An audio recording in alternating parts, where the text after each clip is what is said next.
എല്ലാവർക്കും നമ്മുടെ ഇന്നത്തെ ക്ലാസ്സിലേക്ക് സ്വാഗതം. അപ്പോൾ ഇനി നമുക്ക് നമ്മുടെ ടെക്സ്റ്റ് ബുക്കിലെ പേജ് നമ്പർ 92 ചോദ്യങ്ങളാണ് ചെയ്യാനുള്ളത് അല്ലേ. അപ്പോൾ അതിനു മുമ്പ് നാം കഴിഞ്ഞ ദിവസം ചെയ്തിരുന്ന നമ്മുടെ ടെക്സ്റ്റ് ബുക്കിലെ പേജ് നമ്പർ 89 ചോദ്യങ്ങളാണ് നമ്മൾ കഴിഞ്ഞ ക്ലാസ്സിൽ ചെയ്ത് നിർത്തിയത് അല്ലേ. അപ്പോൾ അതിൻ്റെ തൊട്ടു താഴെയായിട്ട് മറ്റൊരു ചോദ്യം നിങ്ങൾക്ക് കാണാം. Ajayan is 10 years older than Vijayan. Next year Ajayan's age will be twice that of Vijayan. What are their ages now? അല്ലെ, അതായത് വയസ്സുമായി ബന്ധപ്പെട്ട ഒരു ചോദ്യമാണ്. അപ്പൊ എപ്പോഴും നമുക്ക് സാധാരണയായി ഈ പാഠങ്ങളിൽ ഇതുമായി ബന്ധപ്പെട്ട പാഠങ്ങളിൽ ഇനിയിപ്പോൾ നമുക്ക് അടുത്ത വർഷം 9ാം ക്ലാസ്സിലായാലും ഈ വയസ്സുമായി ബന്ധപ്പെട്ട ചോദ്യം എപ്പോഴും പരീക്ഷയ്ക്ക് വരുന്നതാണ്. അപ്പോൾ വളരെ പ്രധാനപ്പെട്ട ഒരു ചോദ്യമാണ്. അതുകൊണ്ട് നമുക്ക് ഇതൊന്ന് വേഗം ഒന്ന് ചെയ്ത് നോക്കാം. അതിനുശേഷം നമുക്ക് അടുത്ത ചോദ്യത്തിലേക്ക് കടക്കാം. അപ്പൊ എന്താണ് ഇവിടെ പറഞ്ഞിരിക്കുന്നത്? രണ്ടുപേരുടെ വയസ്സുകൾ അല്ലെ, അതായത് അജയൻ, രണ്ടുപേര് അജയനും വിജയനും. അപ്പൊ അജയന് വിജയനേക്കാൾ 10 വയസ്സ് കൂടുതലാണ്. പിന്നെയോ ഇനി നെക്സ്റ്റ് ഇയർ അടുത്ത വർഷം അജയന്റെ വയസ്സ് വിജയന്റെ വയസ്സിന്റെ 2 മടങ്ങാവും, അതായത് 2 ഇരട്ടിയാവും. അങ്ങനെയാണെങ്കിൽ ഇപ്പോൾ അവരുടെ വയസ്സ് എത്ര എന്നാണ് ചോദ്യം. അപ്പൊ ഇവിടെ നമുക്ക് രണ്ടുപേരുടെയും വയസ്സറിയില്ല അല്ലേ. അപ്പൊ നാം എന്ത് വിചാരിക്കണം? ഒരാളുടെ വയസ്സ് നമുക്ക് എക്സ് എന്ന് കൊടുക്കണം. അപ്പൊ ആരുടെ വയസ്സ് നമുക്ക് എക്സ് എന്ന് കൊടുക്കും? ഇവിടെ നോക്കിയേ, അജയന് വിജയനേക്കാൾ 10 വയസ്സ് കൂടുതൽ അല്ലെ, അതായത് വിജയന്റെ വയസ്സായിട്ടാണ് കമ്പയർ ചെയ്യുന്നത്. അജയന്റെ വയസ്സ് വിജയന്റെ വയസ്സിനേക്കാൾ 10 വയസ്സ് കൂടുതൽ. അപ്പൊ നമുക്ക് ആർക്ക് എക്സ് കൊടുക്കണം? വിജയന് 10 എക്സ് കൊടുക്കണം അല്ലെ.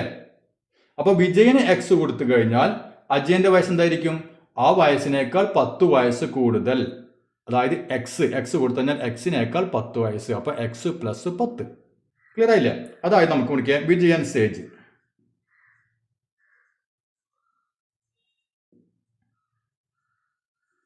വിജയന്റെ വയസ്സ് നമ്മൾ എക്സ് ആണെന്ന് കൊടുത്തു. അങ്ങനെയാണെങ്കിൽ അജയന്റെ വയസ്സ് എന്തായിരിക്കും?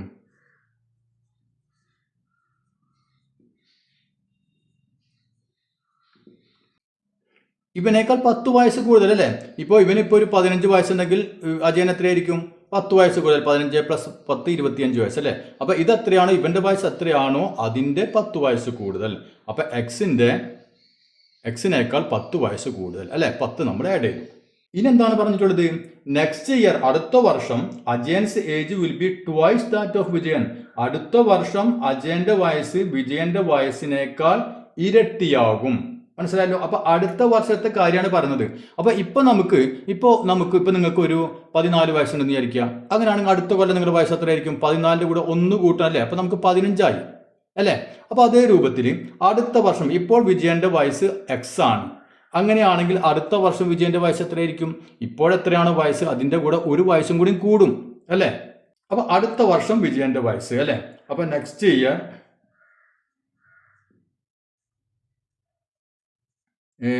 വിജയൻ അല്ലെ, വിജയൻസ് ഏജ്, അതായത് അടുത്ത വർഷം വിജയന്റെ വയസ്സ് എത്രയായിരിക്കും? ഇപ്പൊ എക്സ് ആണ്, എക്സിന്റെ കൂടെ എന്ത് കൂട്ടേണ്ടി വരും? 1 വയസ്സും കൂടി കൂട്ടണം അല്ലെ, എക്സ് പ്ലസ് 1. അങ്ങനെയാണെങ്കിൽ അടുത്ത വർഷം അജയന്റെ വയസ്സ് എന്തായിരിക്കും? അപ്പൊ അത് എഴുതാം. Next year Ajayan's age. അപ്പൊ ഇത്തരം ചോദ്യം നല്ലവണ്ണം പഠിക്കുക, കാരണം അടുത്ത വർഷമൊക്കെ നമുക്ക് ആവശ്യം വരും. അപ്പൊ അടുത്ത കൊല്ലം അജയന്റെ വയസ്സ് എത്രയായിരിക്കും? ഇപ്പോൾ അജയന്റെ വയസ്സ് എക്സ് പ്ലസ് 10 ആണ് അല്ലേ. അതിൻ്റെ കൂടെ 1 വയസ്സ് കൂടൂലേ. അപ്പൊ നമുക്ക് എന്ത് എഴുതാം? എക്സ് പ്ലസ് 10 ആണ് ഇപ്പോഴത്തെ വയസ്സ്, അതിൻ്റെ കൂടെ 1 വയസ്സും കൂടി കൂടും. സീക്വൽ ടു എന്ത് വരും? എക്സ് പ്ലസ് 11 അല്ലെ, 11. അപ്പൊ ഇതാണ് അജയന്റെ അടുത്ത വർഷത്തെ വയസ്സ്. ഇതോ വിജയന്റെ അടുത്ത വർഷത്തെ വയസ്സ് ഇത് അല്ലെ. ഇപ്പൊ രണ്ടുപേരുടെയും അടുത്ത വർഷത്തെ വയസ്സ് നമുക്ക് കിട്ടി. നെക്സ്റ്റ് ഇയറിലെ വയസ്സ് നമുക്ക് കിട്ടി അല്ലേ. ഇനി എന്താണ് പറഞ്ഞിട്ടുള്ളത്? അടുത്ത വർഷം അജയന്റെ വയസ്സ് വിജയന്റെ വയസ്സിന്റെ ഇരട്ടിയാകും അല്ലെ. അപ്പൊ അടുത്ത വർഷത്തെ വയസ്സ് നമുക്ക് കിട്ടി. ഇനി അജയന്റെ വയസ്സ് എത്രയാണ്? എക്സ് പ്ലസ് 11 അല്ലെ. എക്സ് പ്ലസ് 11 എന്താകും? വിജയന്റെ വയസ്സിന്റെ ഇരട്ടിയാകും. ഈക്വൽ ടു വിജയന്റെ വയസ്സ് എക്സ് പ്ലസ് 1 ആണ്, അതിന്റെ ഇരട്ടി. അപ്പൊ നമ്മൾ എന്ത് ചെയ്യണം? ഇതിനെ 2 കൊണ്ട് ഗുണിക്കണം. അപ്പൊ നന്നായിട്ട് വായിച്ചിട്ട് തന്നെ ഇക്വേഷൻ എഴുതണം. അപ്പൊ നമുക്ക് രണ്ടുപേരുടെയും അടുത്ത വർഷത്തെ വയസ്സ് കിട്ടി. അപ്പൊ ആ വയസ്സിൽ അജയന്റെ വയസ്സ് ആണ് ഇത്, അജയന്റെ വയസ്സ് വിജയന്റെ വയസ്സാണ് ഇത്. ഇതിന്റെ 2 മടങ്ങ് എന്ന് പറഞ്ഞാൽ 2 കൊണ്ട് ഗുണിച്ചു. അപ്പൊ നമുക്ക് എന്ത് കിട്ടും? ഇനി X plus 11 is equal to 2 കൊണ്ട് ഓരോന്നിനെയും ഗുണിക്കണം വേണ്ടേ. ഓരോന്നിനെയും ഗുണിക്കണം. 2 into X 2x plus 2 into 1 2. ഇത് നമുക്ക് എളുപ്പം കാണാൻ പറ്റും അല്ലേ. X plus 11 is equal to 2x plus 2. ഇനി നമുക്ക് എന്ത് ചെയ്യാം, എക്സിന് ഒരു ഭാഗത്താക്കാം അല്ലേ, എക്സിന് ഒരു ഭാഗത്താക്കാം, സംഖ്യകൾ വേറൊരു ഭാഗത്താക്കാം. ഇപ്പൊ ഇവിടെ നോക്കിയാൽ ഇവിടെ ഒരു എക്സ് ഉണ്ട്, ഇവിടെ 2 എക്സ് ഉണ്ട് അല്ലേ. ഇപ്പൊ ഇവിടെ അല്ലേ കൂടുതലുള്ളത്. അപ്പോൾ നമുക്ക് എന്ത് ചെയ്യാം, ഈ എക്സിന് നമുക്ക് അങ്ങോട്ട് കൊണ്ടുപോകാം, എന്നിട്ട് ഈ 2നെ ഇങ്ങോട്ട് കൊണ്ടുവരാം. ഓക്കെ, അപ്പോൾ നമുക്ക് നോക്കിയാൽ ഇവിടെ നമുക്ക് ഈ 11 ഉണ്ട്, 11 അതുപോലെ തന്നെ അവിടെ നിന്നോട്ടെ, 11 ഇവിടെ നിർത്തി. ഇനി നമുക്ക് ഇവിടെ ഉള്ള 2നെ ഇങ്ങോട്ട് കൊണ്ടുവന്നു, അപ്പോൾ -2 സീക്വൽ ടു വേണ്ട. അപ്പോൾ 2 സംഖ്യകൾ ഒരു ഭാഗത്തായല്ലോ. ഇനി ഇവിടെ 2x ഉണ്ടല്ലോ, 2x അവിടെ നിന്നോട്ടെ, ഈ എക്സിന് അങ്ങോട്ട് കൊണ്ടുപോവാം -x. അപ്പോൾ 11 - 2 തോന്നെ എത്ര 9. 2x x പോയി കഴിഞ്ഞാൽ x അല്ലേ. അപ്പോൾ 9 = x എന്ന് പറഞ്ഞാൽ x = എന്ത് കിട്ടി നമുക്ക് 9. അപ്പോൾ x എന്ന് പറഞ്ഞ ഇവിടെ എന്താണ് നമുക്ക് കൊടുത്തിട്ടുള്ളത്, വിജയൻസ് ഏജ് അല്ലേ, അതായത് വിജയന്റെ വയസ്സ്, വിജയൻസ് ഏജ്, വിജയന്റെ വയസ്സ് 9. അങ്ങനെയാണെങ്കിൽ അജയന്റെ വയസ്സ് എത്രയായിരിക്കും, എക്സിന്റെ കൂടെ 10 കൂട്ടണം, അതായത് 9ന്റെ കൂടെ 10 കൂട്ടണം അല്ലേ. അപ്പോൾ അജയൻസ്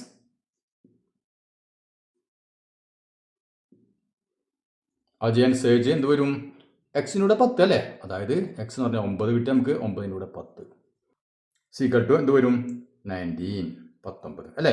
ഇപ്പൊ അവർ പറഞ്ഞ കാര്യങ്ങൾ ശരിയല്ലോ.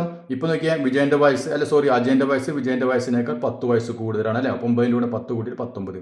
ഇനി അടുത്ത വർഷം ഇരട്ടിയാകും. അടുത്ത വർഷം ഇവന്റെ വയസ്സ് എത്രയായി, 9 ആകുമ്പോൾ 10 ആയി. ഇയാളുടെ വയസ്സ് എത്രയായി, 19 20 അല്ലേ. അപ്പോൾ ഇവിടെ 10ഉം 20ഉം ആയി, അപ്പോൾ ഇരട്ടിയായില്ലേ, ഇരട്ടിയായി. ഓക്കെ, അപ്പോൾ ഇത്തരം ചോദ്യങ്ങൾ നല്ലവണ്ണം ശ്രദ്ധിക്കുക. ഇനി നമുക്ക് നമ്മുടെ ടെക്സ്റ്റ് ബുക്കിലെ പേജ് നമ്പർ 92 ചോദ്യങ്ങളിലേക്കൊന്ന് പോകാം. അപ്പോൾ ഇനി നമ്മുടെ ഒന്നാമത്തെ ചോദ്യം അല്ലേ, എന്താണ് ചോദ്യം, the age of Appu's mother is now 9 times that of Appu. After 9 years it will be 3 times Appu's age. What are their age now. അതായത് ഇവിടെ ഞാൻ നേരത്തെ പറഞ്ഞില്ലേ, ഈ വയസ്സുമായി ബന്ധപ്പെട്ട ചോദ്യങ്ങൾ എപ്പോഴും നമ്മൾ പരീക്ഷയ്ക്ക് ചോദിക്കാറുള്ളതാണ്. അപ്പോൾ നമ്മൾ നേരത്തെ ചെയ്ത പോലെ തന്നെ, പക്ഷെ എന്താണ് ചെറിയ വ്യത്യാസങ്ങളുണ്ട് അല്ലേ. അപ്പോൾ എന്താണ് പറഞ്ഞിട്ടുള്ളത്, അപ്പുവിന്റെ അമ്മയുടെ വയസ്സ് അപ്പുവിന്റെ വയസ്സിന്റെ എത്രയാണ്, 9 ഇരട്ടിയാണ്. ശ്രദ്ധിക്കാം, അപ്പുവിന്റെ അമ്മയുടെ വയസ്സ് അപ്പുവിന്റെ വയസ്സിന്റെ 9 ഇരട്ടിയാണ്. ഇനിയോ 9 വർഷം കഴിഞ്ഞാൽ അല്ലേ, 9 വർഷം കഴിഞ്ഞാൽ എന്താവും, ഇപ്പോൾ എത്ര ഇരട്ടിയാണ്, 9 ഇരട്ടിയാണ്. ഇനി 9 വർഷം കഴിയുമ്പോൾ എത്രയായി മാറും, അത് 3 മടങ്ങായിട്ട് മാറും, 3 ഇരട്ടിയായിട്ട് മാറും. അങ്ങനെയാണെങ്കിൽ അവരുടെ ഇപ്പോഴത്തെ വയസ്സ് എത്ര എന്നാണ് ചോദ്യം. അപ്പോൾ ഇവിടെ അപ്പുവും അപ്പുവിന്റെ അമ്മയും അല്ലെ, അപ്പോൾ അവരുടെ 2 വയസ്സാണ്. അപ്പോൾ നാം എന്ത് ചെയ്യണം, ഇവിടെ നോക്കിയേ, അപ്പുവിന്റെ അമ്മയുടെ വയസ്സ് അപ്പുവിന്റെ വയസ്സിന്റെ 9 മടങ്ങ് അല്ലെ, അപ്പുവിന്റെ വയസ്സിന്റെ 9 മടങ്ങ്, അതായത് അപ്പുവിന്റെ വയസ്സായിട്ടാണ് ഇവിടെ കമ്പയർ ചെയ്യുന്നത് അല്ലെ. അപ്പൊ നാം എന്ത് ചെയ്യണം, ആർക്ക് 9 ആർക്ക് x എന്ന് കൊടുക്കണം, അപ്പുവിന്റെ വയസ്സ് നമുക്ക് x എന്ന് കൊടുക്കാം. അപ്പൊ നമുക്ക് അപ്പുവിന്റെ അമ്മയുടെ വയസ്സ് എത്ര കൊടുക്കാം, 9 മടങ്ങ് എന്ന് പറയുമ്പോൾ 9 ഇരട്ടി അല്ലെ, അതായത് 9x എന്ന് കൊടുക്കാം. അപ്പൊ നമുക്ക് ആദ്യം എഴുതാം Appu's age. Appu's age now, അതായത് അപ്പുവിന്റെ ഇപ്പോഴത്തെ വയസ്സ് നാം x ആണെന്ന് കൊടുത്തു അല്ലേ. ഓക്കെ, അങ്ങനെയാണെങ്കിൽ അപ്പുവിന്റെ അമ്മയുടെ വയസ്സ് എന്തായിരിക്കും, അപ്പൂസ് മദേഴ്സ് ഏജ്.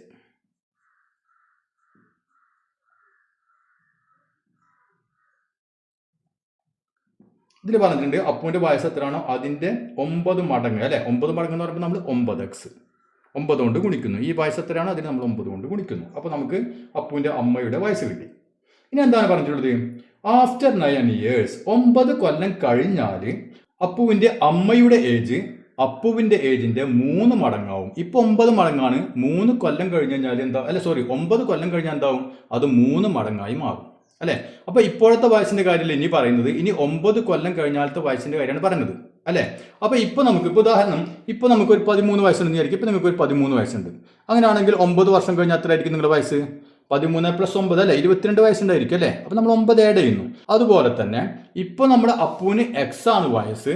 അങ്ങനെയാണെങ്കിൽ 9 കൊല്ലം കഴിഞ്ഞാൽ അപ്പുവിന്റെ വയസ്സ് എന്തായിരിക്കും, നാം 9 അതിന്റെ കൂടെ ആഡ് ചെയ്താൽ മതി അല്ലെ. അപ്പൊ നമുക്ക് എന്ത് എഴുതാം, അപ്പൂസ് ഏജ് അല്ലെങ്കിൽ ആഫ്റ്റർ 9 years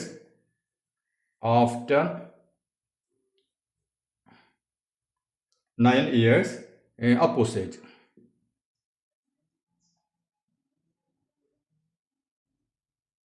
അതായത് 9 വർഷം കഴിഞ്ഞാൽ അപ്പുവിന്റെ വയസ്സ് എത്രയായിരിക്കും, ഇപ്പൊ x ആണെങ്കിൽ അതിന്റെ കൂടെ ഒരു 9 കൂട്ടിയാൽ മതി അല്ലേ, x + 9. അപ്പോൾ ഓരോ സ്റ്റെപ്പും ശ്രദ്ധിച്ച് ചെയ്യാം. വളരെ സിമ്പിൾ ആയിട്ട് നമുക്ക് ചെയ്യാൻ പറ്റും, പക്ഷെ ശ്രദ്ധിച്ചില്ലെങ്കിൽ ഒക്കെ തെറ്റിപ്പോകും. അപ്പൊ ഇപ്പോൾ x വയസ്സ് അതിന്റെ കൂടെ 9 കൂട്ടിക്കഴിഞ്ഞാൽ 9 വർഷം കഴിഞ്ഞാലുള്ള അപ്പുവിന്റെ വയസ്സ് കിട്ടി അല്ലേ. അങ്ങനെയാണെങ്കിൽ 9 വർഷം കഴിഞ്ഞാൽ ഈ അമ്മയുടെ വയസ്സ് എത്രയായിരിക്കും, അപ്പോൾ അത് നമ്മൾ കണ്ടുപിടിക്കണ്ടേ, വേണം അല്ലേ. അപ്പൊ അതേപോലെ നമുക്ക് എഴുതാം ആഫ്റ്റർ 9 years അപ്പൂസ് മദേഴ്സ് ഏജ്.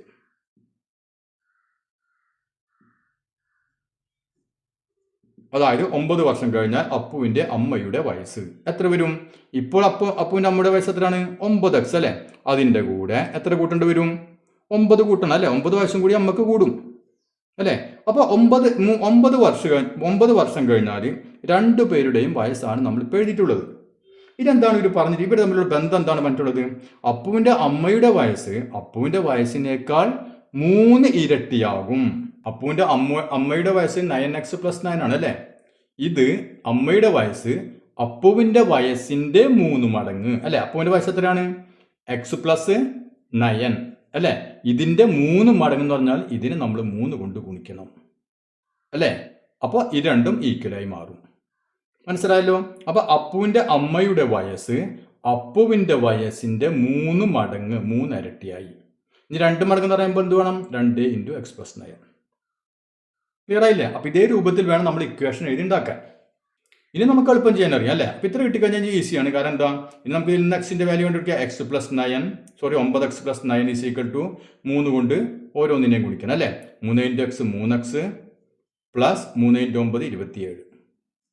ഇനി നമുക്ക് എന്ത് ചെയ്യാം? എക്സിന് ഒരു ഭാഗത്താകണം അല്ലെ. ഇവിടെ 9x ഉണ്ട്, ഇവിടെ 3x ഉണ്ട്. അപ്പൊ നമുക്ക് എന്ത് ചെയ്യാം? ഈ 3x നമുക്ക് ഇങ്ങോട്ട് കൊണ്ടുവരാം. അതായത് 9x - 3x = ഇവിടെ നമ്മൾ 27 അതേപോലെ നിർത്താം അതിനെ. ഇനി ഈ 9 നമുക്ക് അങ്ങോട്ടും ഉണ്ടാവാം -9. അപ്പൊ 9x നിന്ന് 3x പോയി കഴിഞ്ഞാൽ എത്രയാണ്? 6x = 27 നിന്ന് 9 പോയി കഴിഞ്ഞാലോ 18 അല്ലെ. 18. അങ്ങനെയാണെങ്കിൽ x എന്ത് വരും? x = 18/6 = 3. അപ്പൊ എക്സിന്റെ വാല്യൂ നമുക്ക് കിട്ടി 3. എക്സ് എന്ന് പറഞ്ഞാൽ എന്താണ്? അപ്പുവിന്റെ വയസ്സ് അല്ലെ. അപ്പൊ അപ്പൂസ്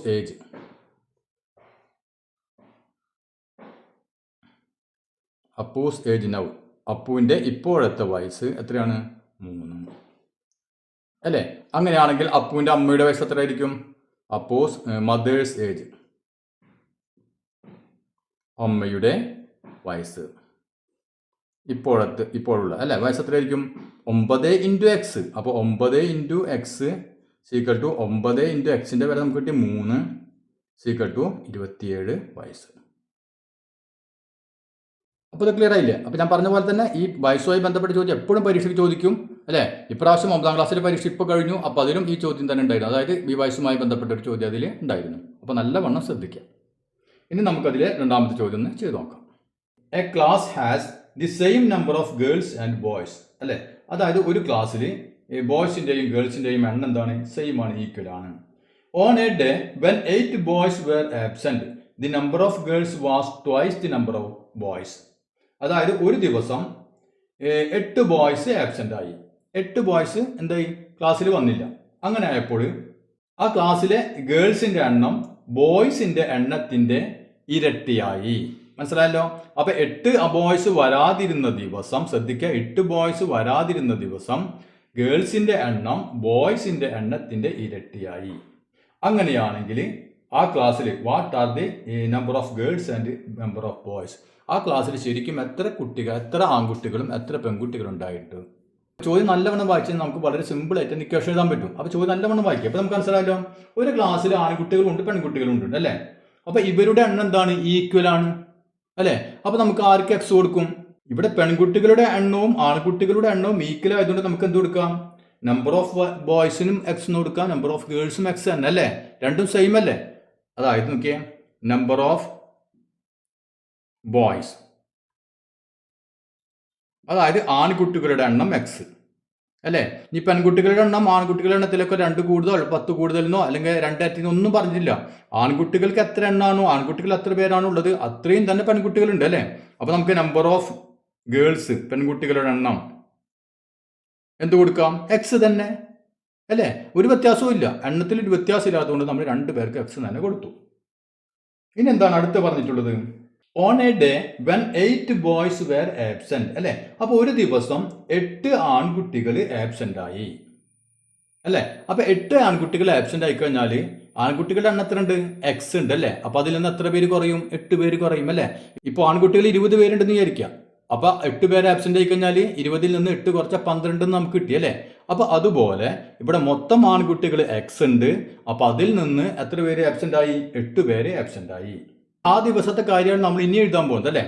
അപ്പൊ നമുക്ക് ഓൺ എ ഡേ, ഒരു ദിവസം അല്ലേ. ഇപ്പൊ ഇതിന് നമ്മൾ ശരിക്കും ഇത്ര എക്സ്, ഇത്ര ആൺകുട്ടികളുണ്ട്, ഇത്ര പെൺകുട്ടികളുണ്ടെന്ന് എഴുതി. ഇനി ഓൺ എ ഡേ അല്ലേ. ഇനി നമ്മളൊരു പ്രത്യേക ദിവസം എന്ത് സംഭവിച്ചു? 8 ആൺകുട്ടികൾ ആബ്സെന്റ് ആയി അല്ലേ. അങ്ങനെയാണെങ്കിൽ ആ ദിവസം എത്ര ആൺകുട്ടികൾ ഉണ്ടായിട്ടുണ്ടായിരിക്കും? Number of boys.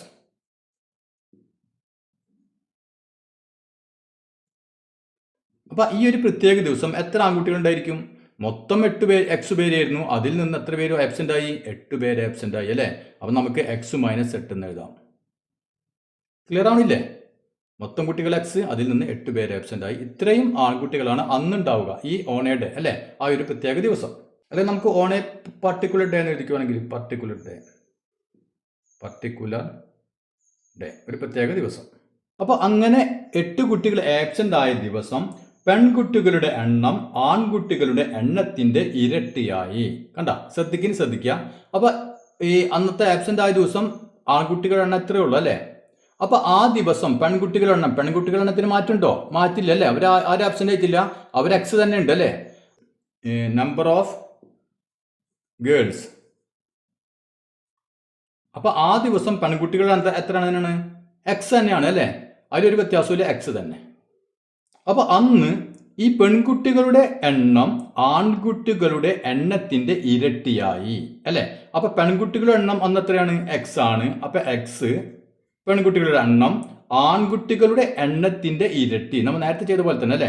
ആൺകുട്ടികളുടെ എണ്ണം എത്രയാണ് അന്നത്തെ ദിവസത്തെ? X - 8 ആണ് ആൺകുട്ടികളുടെ എണ്ണം. അതിന്റെ ഇരട്ടി എന്ന് പറഞ്ഞാൽ എന്ത് ചെയ്യണം? നമ്മൾ ഇതിനെ 2 കൊണ്ട് ഗുണിക്കണം. അപ്പൊ അന്നത്തെ ദിവസം എന്തായി? പെൺകുട്ടികളുടെ എണ്ണം, അതായത് X = ആൺകുട്ടികളുടെ എണ്ണത്തിന്റെ ഇരട്ടിയായി. അതിനെ നാം 2 കൊണ്ട് ഗുണിച്ചു കഴിഞ്ഞാൽ പെൺകുട്ടികളുടെ എണ്ണം കിട്ടും. ക്ലിയർ ആയല്ലോ. അപ്പൊ ഇനി ഇതിൽ നിന്ന് നമുക്ക് X കണ്ടുപിടിക്കാൻ അറിയാം അല്ലെ. എങ്ങനെ കണ്ടുപിടിക്കാം? X = 2 കൊണ്ട് 1 ഗുണിക്കണം അല്ലെ. 2 × X 2X - 2 × 8 16. ഇനി നമുക്ക് എന്ത് ചെയ്യണം? നമുക്ക് X-നൊക്കെ ഒരു ഭാഗത്താക്കണം അല്ലെ. ഇപ്പൊ ഇവിടെ X ഉണ്ട്, ഇവിടെ 2X ഉണ്ട്. അപ്പൊ നമുക്ക് എന്ത് ചെയ്യാം? ഈ X-നെ അങ്ങോട്ട് കൊണ്ടുപോവാം അല്ലെ. എന്നിട്ട് ഈ 16-നെ ഇങ്ങോട്ട് കൊണ്ടുവരാം. അപ്പൊ ഈ 16 ഇങ്ങോട്ട് വന്നാൽ എന്താവും? -16 +16 ആയി അല്ലെ. അപ്പൊ 16 = ഇവിടെ 2X. ഈ X-നെ നമുക്ക് അങ്ങോട്ട് കൊണ്ടുപോവാം, -X. ഓക്കെ ആണല്ലോ. അപ്പൊ 16 = X. 2X-ൽ നിന്ന് X പോയി കഴിഞ്ഞാൽ X. അപ്പൊ 16 = X എന്ന് കിട്ടും. X = 16. X എന്ന് പറഞ്ഞാൽ എന്താണ്? നമ്പർ ഓഫ് ബോയ്സ് അല്ലെ. പിന്നെയോ നമ്പർ ഓഫ് ഗേൾസ്. അപ്പോൾ 16 ആൺകുട്ടികളും 16 പെൺകുട്ടികളും എവിടെയുണ്ട്? ആ ക്ലാസ്സിലുണ്ട്. അപ്പൊ നമ്പർ ഓഫ് ബോയ്സ്, ആൺകുട്ടികളുടെ എണ്ണം എത്രയാണ്? 16. നമ്പർ ഓഫ് ഗേൾസ്, പെൺകുട്ടികളുടെ എണ്ണവും 16 തന്നെ അല്ലെ. 2 പേർക്ക് X ആണ് അളവ് അല്ലെ, എണ്ണം അല്ലെ. അപ്പൊ അതുകൊണ്ട് 2 പേരുടെ എണ്ണം 16. അപ്പൊ ക്ലിയർ ആയില്ലേ നോക്കിയാൽ. ഇപ്പൊ ഒരു ബോയ്സിൽ 8 പേര് വന്നില്ലെങ്കിൽ എന്താവും? 16 നിന്ന് 8 പോയി കഴിഞ്ഞാൽ ബാക്കി 8 പേര് മാറ്റുണ്ടാവുള്ളൂ ക്ലാസ്സിൽ അല്ലേ. അപ്പൊ ഇതിന്റെ ഇരട്ടി അല്ലേ ഇത്? 8ന്റെ ഇരട്ടി 16 അല്ലേ. ആ ദിവസം ആൺകുട്ടികളുടെ എണ്ണത്തിന്റെ ഇരട്ടിയാണ് പെൺകുട്ടികളുടെ എണ്ണം. ഇവിടെ 8ഉം ഇവിടെ 16ഉം. ഓക്കെ ആണല്ലോ. ഇതിൽ 2 ചോദ്യങ്ങൾ കൂടിയുണ്ട്. അത് നമുക്ക് അടുത്ത ക്ലാസ്സിൽ തന്നെ ചെയ്യാം.